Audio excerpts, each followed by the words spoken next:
name's Rebecca Vernon. Welcome to my YouTube channel. So, I did start this video about 3 or 4 minutes ago. Only thing I didn't do was press the right button.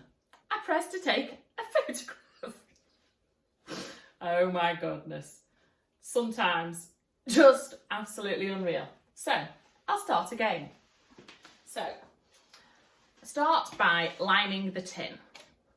Okay, so that's today's job, for lining the tin. So you need to cut some greaseproof paper for round the edge, the depth, a bit more than the depth of the tin, as you can see here.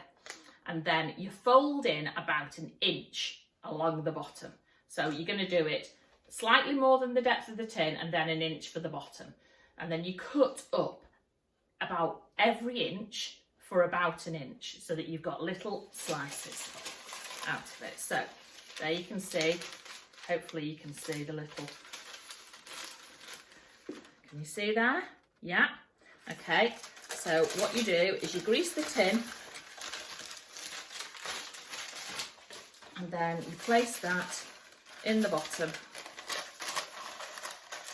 all around the edge, and it hopefully sticks to the edge now. It's probably not going to do that very well now because I've done it 2 or 3 times now to show you on the video, and now it's probably worn off a bit. And then in the bottom you place a circle of greaseproof. Now all you have to do that is either, if you've got a loose bottom tin, just release the bottom and draw around it with a pencil onto your greaseproof paper and then cut it out.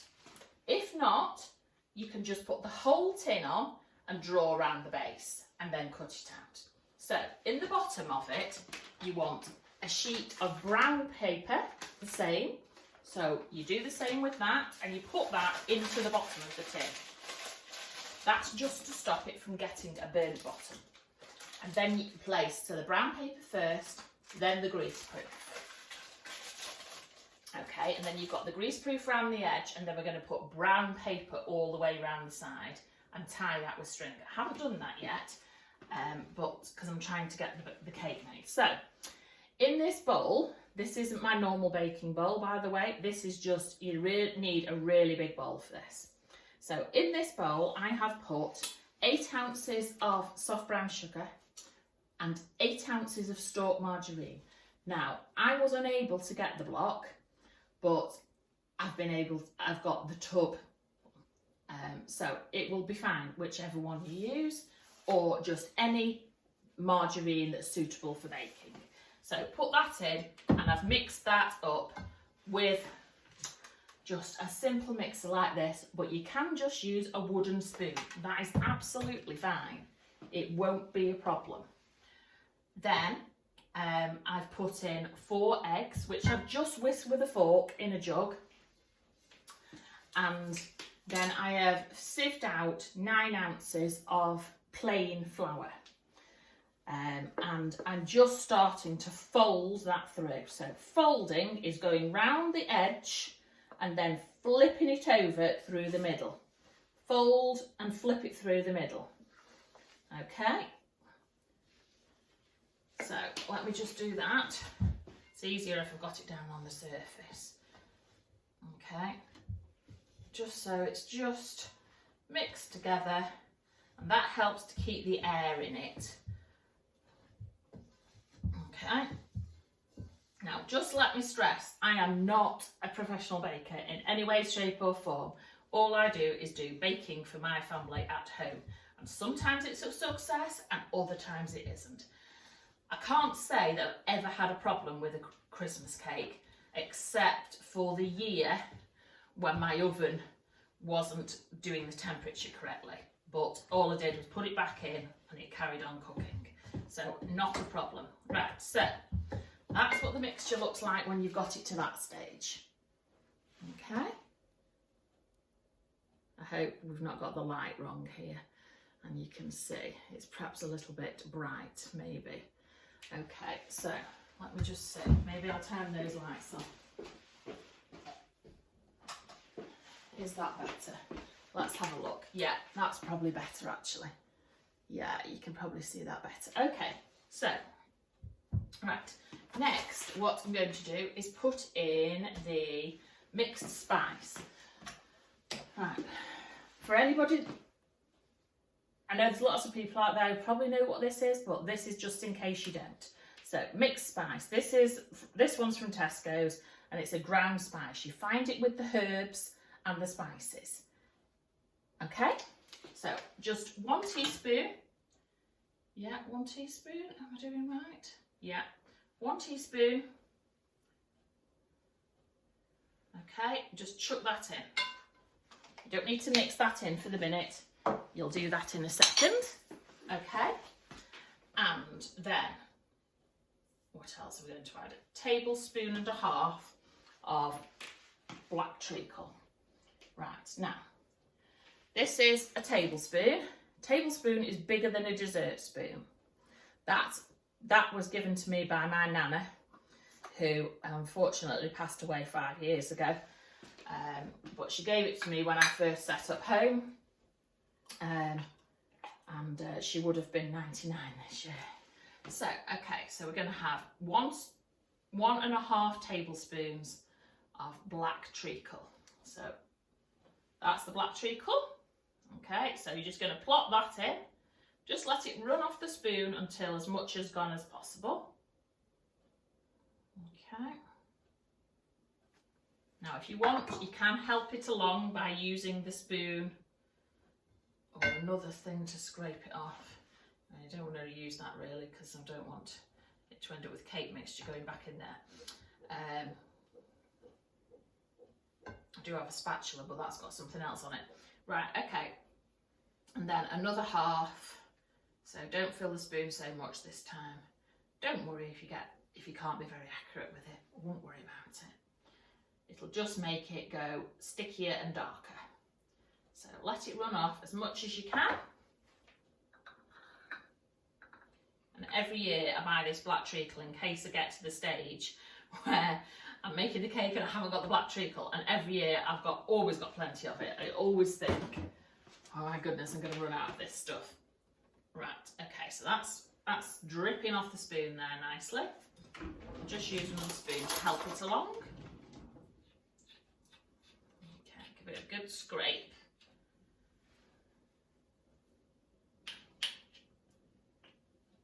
Okay. Right, that's that.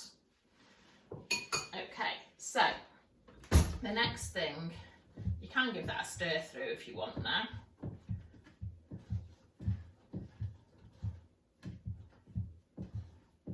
Now, it's not too great because I obviously haven't got a second camera. Probably if my son was here he could have set me one up, but he isn't. So it's cool. So, right, okay, so that's the treacle. And so you can see it's getting a darker colourway there. Okay, I like treacle in mine. I know some people don't use it, but I like a nice dark coloured cake. Right, so the next thing we're going to be putting in here now is the fruit. So with the fruit, I've had it sat in a bowl for the last 2 days. I've weighed out the fruit, and the fruit for this cake is 38 ounces in total. You can just use a split of raisins, sultanas, mixed peel, that sort of thing, and then cherries. I always use mixed fruit and then I add the cherries on top. So that's my bowl of mixed fruit. That's been soaking for 2 days with, let's say, a good half a teacup full of brandy. And I just pour it over the top. I don't measure it. Pour it over the top, stick a plate on, and stick something like my black treacle on the top of it, or my syrup, and then it absorbs all the alcohol and it makes for a really nice moist cake. That isn't the only amount of brandy that I put in it. Once I've made the cake and it's cooked, what I do is I wrap it up in greaseproof paper, remove all the papers off it, wrap it up again in new greaseproof and then brown paper and then tin foil, and I put it away in the cupboard. And every 2 weeks I take it out and I do what's called feeding the cake. So I then do another glug, a really good glug of brandy over the top.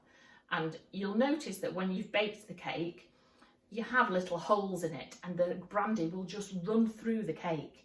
And once you've done that every 2 weeks up until, you know, a couple of weeks before Christmas, when you get to the end, the cake's really lovely and moist. I've had other people's Christmas cakes before and I've thought, I can tell you've not been feeding this cake because it just tastes so dry. And nobody's cake tastes as good as my mum's.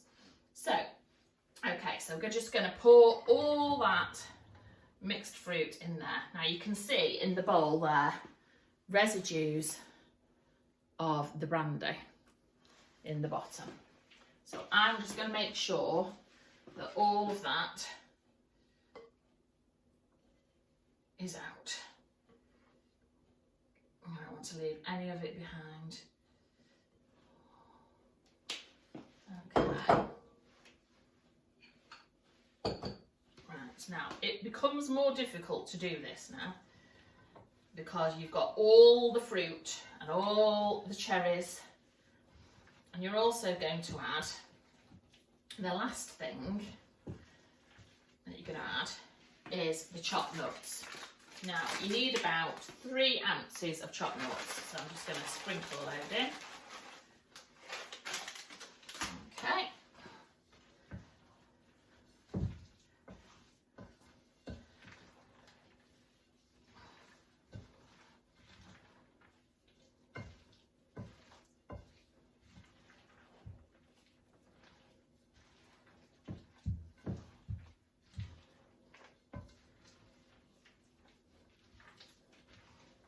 I just want to stress to you that I will obviously do a video later on in the year of marzipaning and icing the cake, but I am not a decorator of cakes at all. My decorating the cake is not about it looking nice, it's about having the marzipan on it and having the icing on it, because that's how I like the cake. So don't think that when you come to watch mine later in the year that it'll be some fantastically decorated cake. That's not what it's about. I think it's a tradition to make a Christmas cake, and I'm not bothered. Yeah, okay, I'd like it to look a bit nice. Usually the looking it nice revolves around the nice piece of ribbon that I put round it. It's about the taste for me. A cup of tea or a glass of Baileys with a nice piece of Christmas cake. Right, okay, so that's the fruit stirred in. Okay, there we go. That's the fruit all stirred in there. So you can see it all mixed in. So then I'm going to put it into the tin. Okay, so it's going to go in the oven for a total of 4 hours. So we're going to put it in for 3 hours at 160 degrees and then a further hour for 140 degrees. So it's a long, slow bake. But it's well worth it because it will be absolutely delicious. Okay, so I'm just going to soup it in here. Now, sometimes it's easier, if you've not done this before, to get somebody else to hold it while you scoop. But obviously I'm on my own today, so, well, except for Lawrence, he's asleep at the minute, so let's hope he stays there till we're finished. Okay.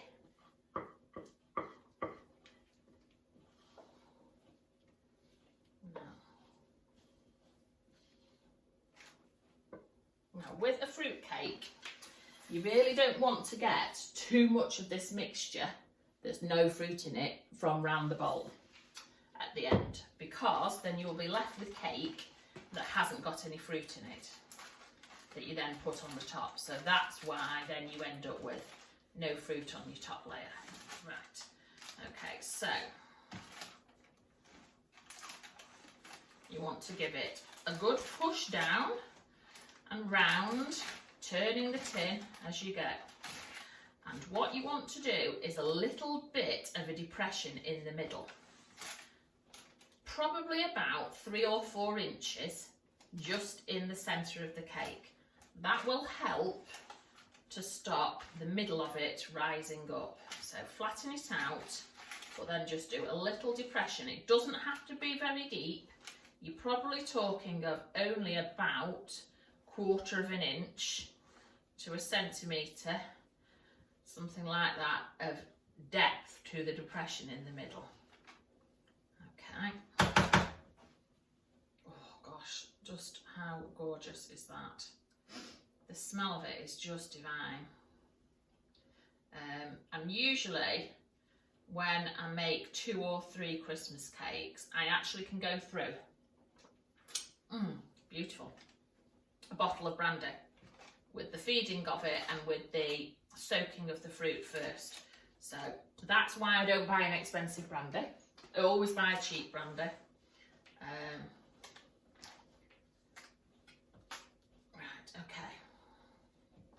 So you've got, oh, I've got some fruit left there. Hang on.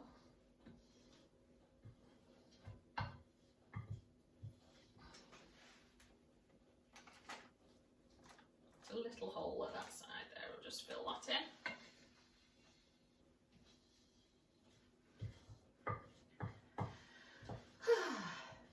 Oh gosh, there's nothing like it. Now normally what I would do when I'm making Christmas cakes is have Christmas music on in the background, but because I'm doing the video I can't really do that. So that's a shame really. So if while you're watching the video, perhaps you might want to rewatch it and put some Christmas music on, because it's a nice thing to do. So when you're making your cake, please play some Christmas music and think of the fact that I couldn't have any. Right, okay, so that's your cake.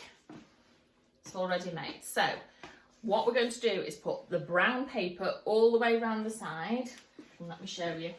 I will just show you this bit, because if you've never done it before, it's a bit of an awkward one to visualise what it's going to look like. Okay, so where is it? There it is.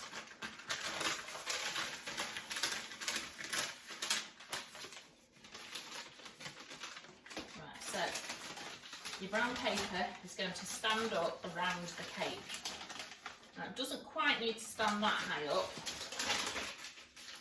but I think it should actually go at least halfway, at least the depth of your tin up again. Now the sun's shining now, so it's affecting my light.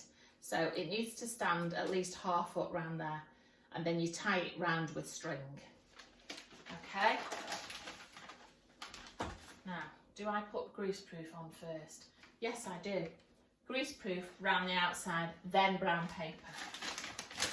Goodness me. See, I only do it once a year, so you don't remember, you see, do you? Right, okay, so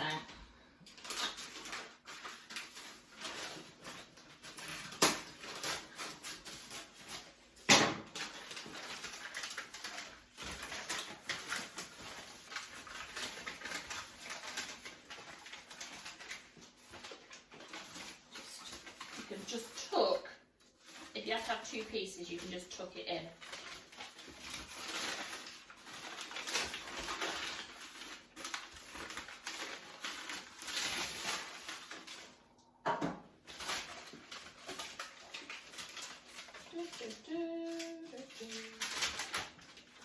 Okay.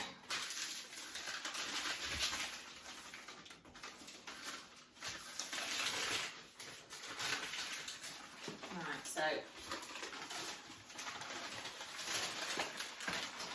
obviously I'm going to put some greaseproof as well around. Let's just find some greaseproof. Have I got any? Oh. You know what happens always when you're baking? You think you've got all the stuff and you always run out of something. Sorry if it's making a real rustling sound here.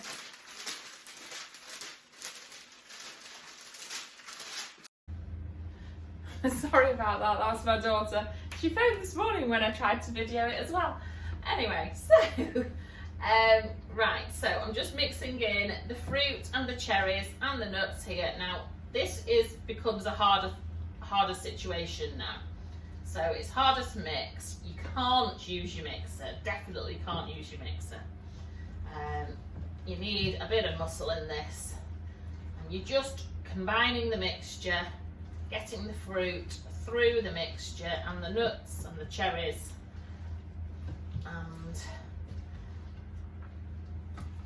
that's lovely.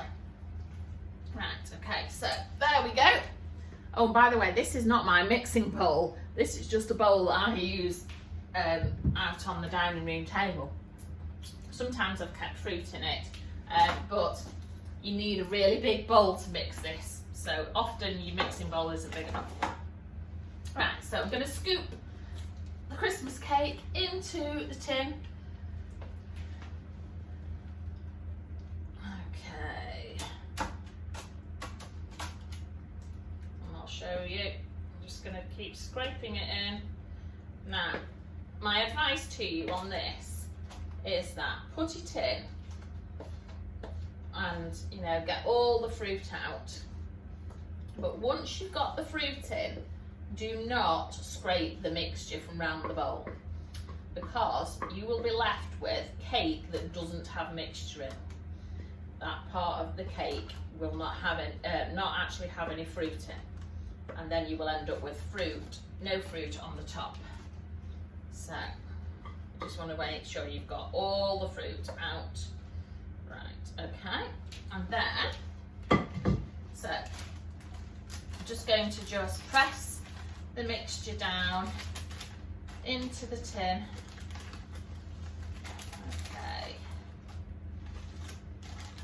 nicely.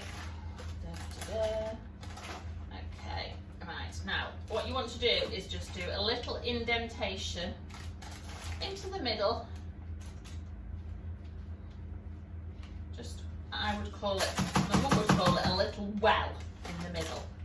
This is to make sure that when it rises up, the middle doesn't rise up above the rest. So that just wants to be 1/4 of an inch to 1/2 an inch. So let me just show you. I'm just going to just scoop those last raisins off there. Oh my God, that's gorgeous. Oh God, who doesn't love Christmas cake? Right, okay, so that's the Christmas cake. I'm not sure whether you can see that it's got a little indentation in the middle. The indentation is about there. It's about 3 or 4 inches round, and it just goes down in the middle. I think you can just about see that. So that's ready to go in the oven, except for I need to put some greaseproof paper round the outside and some brown paper. So all I'm going to do with that is put brown paper and greaseproof round the outside, and tie it with some string. Now, I'm just going to get the rack out, and I will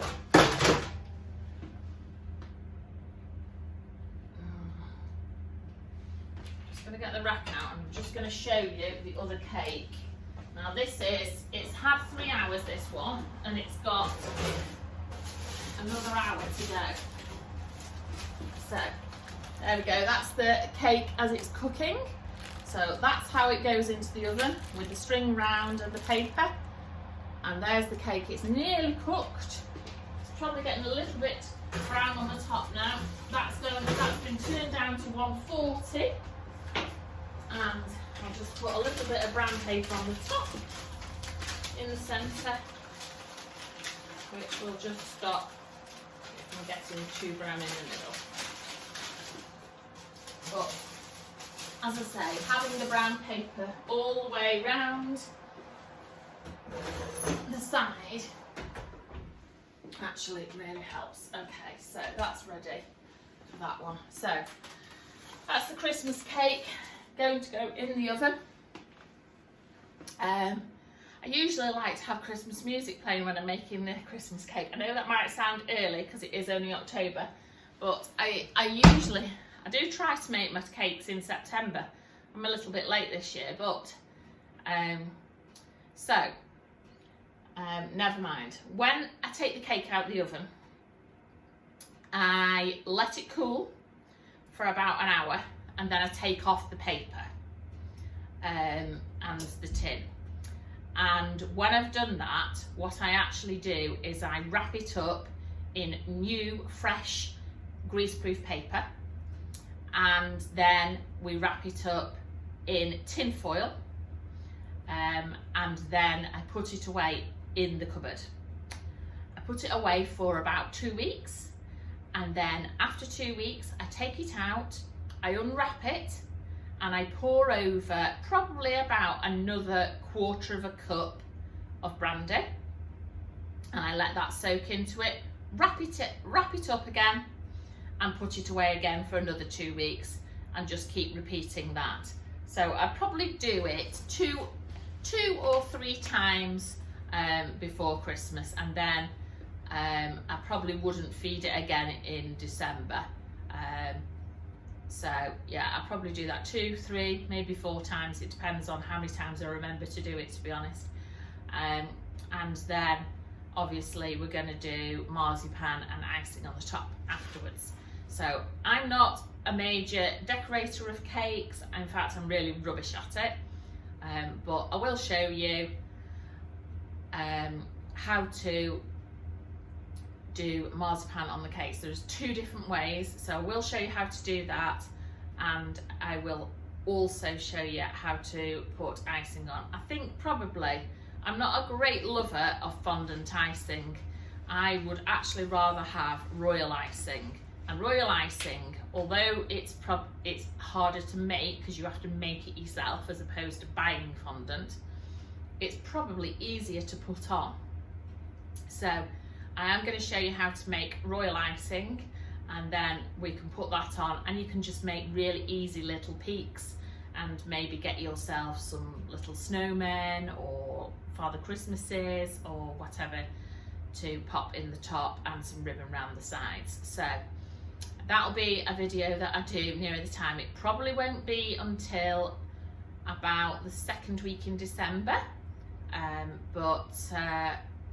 yeah, so that'll be the Christmas cake. I will actually put a photograph of it on the Instagram when I've got it out and unwrapped it, and then I'll show you it wrapped up as well before we put it away. And so thanks very much for joining today, and if you're new here, please don't forget to hit the subscriber button. And you can, if you click on the little bell, that will actually tell you when I've got a new video up, so you'll be able to see whether it's one that you want to watch or not. And if you've enjoyed the video, give us a thumbs up. We love those, and it's really nice to know that people like our videos. And the more thumbs up I get for whatever videos I'm doing, then I'll know which sorts of videos to do more of and which to do less of. So that's really helpful. Okay, so thanks very much for joining. And I hope you're having a great week, and as the weekend comes up, I hope you have a really nice weekend. And even though we are in difficult times, we just have to make something special at home. Maybe just do a special tea one day, or even not a special tea, even just egg and chips, and decorate and put your best pots out with egg and chips. It doesn't matter, but enjoy your week, whatever you're doing. And I hope to see you again soon. Bye, thanks for now.